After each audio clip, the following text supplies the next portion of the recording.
రాజశేఖర రెడ్డి గారు అని అంతగా చెప్పుకుంటున్నారు కదా, మరి రాజశేఖర రెడ్డి గారి వర్ధంతి మొన్న జరిగిందయ్యా, 75వ వర్ధంతి. ఏం చేశారు? ఏం చేశారో చెప్పండి. 75వ జయంతి మొన్న జరిగింది. 75వ జయంతి రాజశేఖర రెడ్డి గారు ఎంత గొప్పగా చేసి ఉండాలి. మరి ఏం చేశాడు జగన్మోహన్ రెడ్డి గారు 75వ జయంతి కోసం? ఇడుపులపాయకి వెళ్ళారు.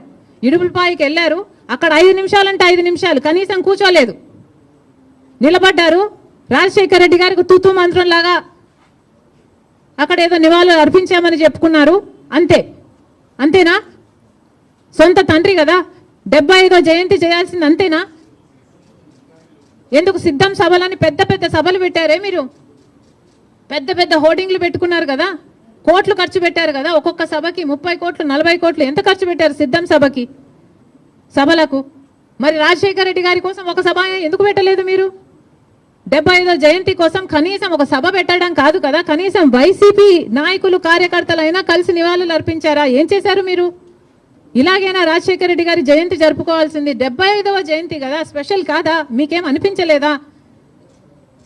మా నాయకుడు కాబట్టే, మా తండ్రి కాబట్టే, మా కాంగ్రెస్ పార్టీ ఓన్ చేసుకుంది కాబట్టి రాజశేఖర రెడ్డి గారి కోసం మేము అంత పెద్ద సభ పెట్టడం జరిగింది.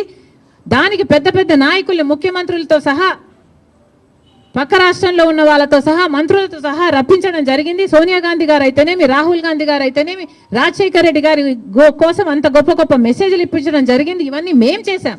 మీరేం చేశారండి?